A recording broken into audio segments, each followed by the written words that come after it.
boye. Depuis quelques années, bana mboka nyonso bayebi ete toza profite mpona basujet po etali makambo ya droit de l'homme. Droit de l'homme elingi koloba ke bana mboka Congo nyonso tosengeli koyeba nini oyo biso esengeli tosala mpona mboka, nini mboka esengeli esala mpona biso. Donc nini mboka esengeli esala mpona biso elingi kobaki soki mboka esali yango te bakonzi oyo bazali wana baye kosala mosala na bango malamu te esengeli balongwa bakende. Yango wana esengeli ete biso baye tosi toyebi ke mboka esengeli esala boye, esengeli etambosama boye. Soki tomoni ete eza kosalama ndenge wana lolenge wana te, esengeli totelema toloba non oyo yango te. Ezali droit na biso reconnu na constitution que toza na droit ya koloba oyo boye te, oyo boye te. Tala totala na este ya mboka bakoviole bamama bakoko bana mike, makambo ya ndenge wana esalamaka te. Makambo ya sécurité ya mboka donc ezosalama te. Donc ngai mwana ya Congo na kati ya mboka na nga moko mopaya koti asalinga mpona be alimi ake eske eloko ndenge wana ezala makambo ya ndenge wana mpe eza kocontinue, eza kocontinue. Alors yango wana ntina na lisolo ngai nalingai tobeta na mokolo lelo yango makambo ya ndenge wana esengeli esila po ete soki eza kocontinue elingi kolobake bakonzi baza te bakotala bavandi. Alors tina na bango ezali tina nini to tina na bango ezali tina nini bakongole misu tomonaka bakobetela bango maboko tina babetela bango maboko eyani mpona koapplaudir baviole na bamasake oyo akosala bakona. Soki otamboli na mboka Kisasa okomona ete bato bakona na banzala bazali pasi eleki misala eza komonana te. L'image même de ce combat noble pour la liberté d'expression, pour le respect des droits humains en République démocratique du Congo. Alors, devant cette situation, nous ne pouvons pas rester insensibles, nous ne pouvons pas rester bras croisés et regarder. Si nous ne nous lèvons pas nous-mêmes pour défendre nos intérêts, nos droits à nous en tant que citoyens, personne ne le fera pour nous.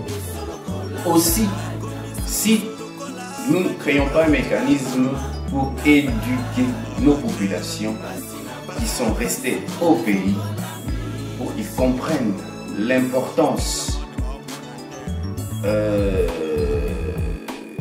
la prise de conscience, l'importance de la prise de connaissance de cette matière des droits de l'homme. Nombreux qui sont au pays ne savent même pas pourquoi ils souffrent.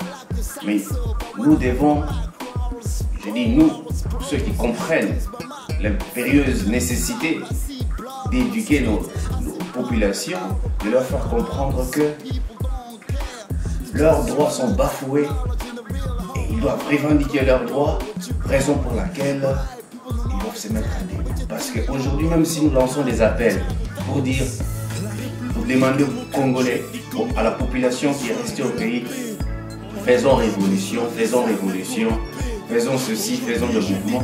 Mais il y a encore des millions de personnes qui ne comprennent pas encore pourquoi ils doivent se mettre debout. L'éducation de masse qui devait se faire, devait être organisée par des organisations qui existent déjà. Donc nous constatons que cela se fait, mais timidement encore. Yango wana biso tolobi ete président na biso tozotaki mokolo ya le 28 novembre ezali président Tshisekedi.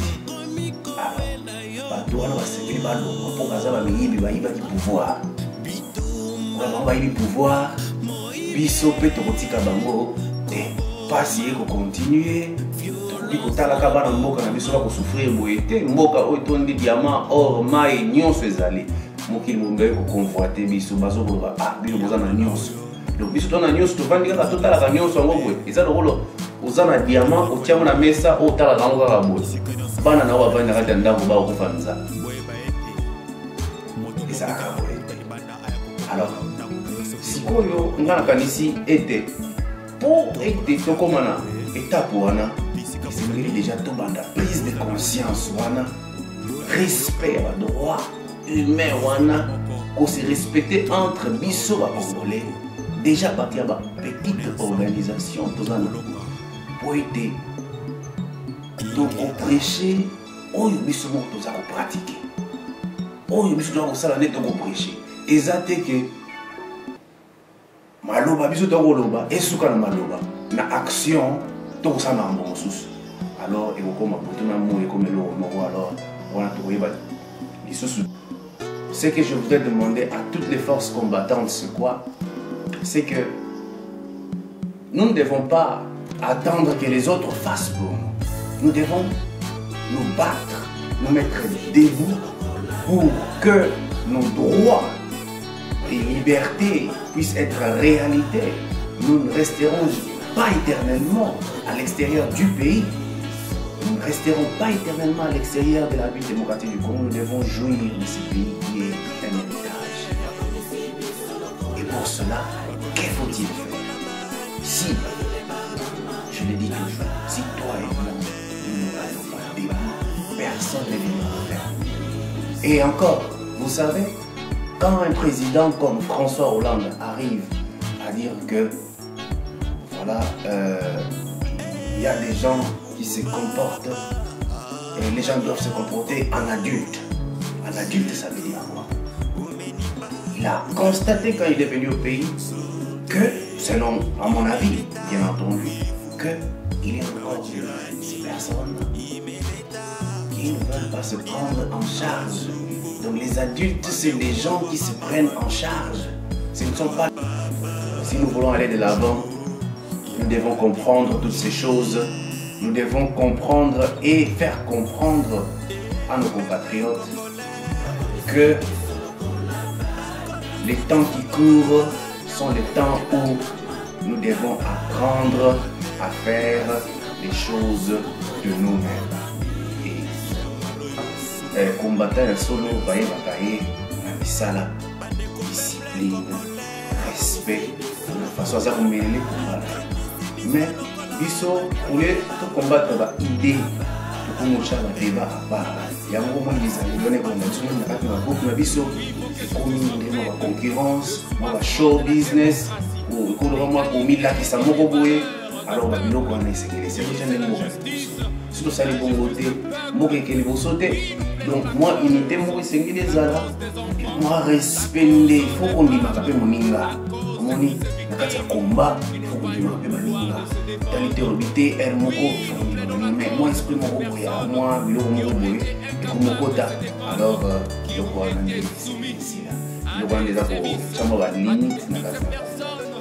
Donc voilà, il y a mon na loba tout fait sa valeur na ko isa mboka na biso parce que ce qui ça les priorités pour bana nous sous ba umatsa la valeur ya mboka na biso soki to bina mboka na biso te bana nous sous ba boya ba pesa to ya biso vale nous ça na biso ko ba ya baninga voilà courage ba combattant mo kimumba tous ensemble na évité koyoka message oyo mais vraiment en tout cas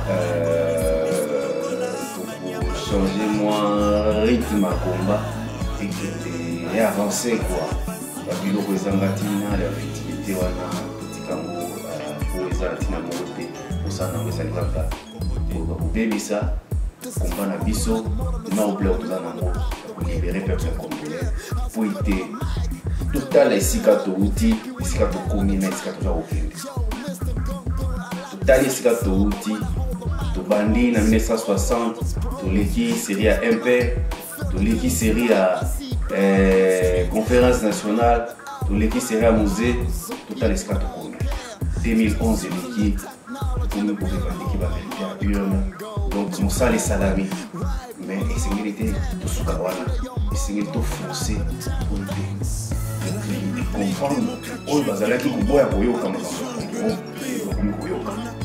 oyo bazalaki Tina ONU a publié un rapport, donc ça veut dire que nous avons fait un grand travail. Là, pour se souvenir était tant que bandage pour le viol ou le mokili, ça y même pas pour le verre. Tant que bandage, même ONU le verre. Avec effort, il y a pas de mot, l'éducation à l'union, ça là, dans la lélo, le docteur Mokwege kuna attaqué parce que maman qui fruit les obotama, mais ça les a kobotama, attaqué à ça les discuter na ONU. Donc c'est pour vous dire que nous sommes sur la bonne voie, mais surtout persévérer et vous allez malade. C'est pour continuer de persévérer. Ils sont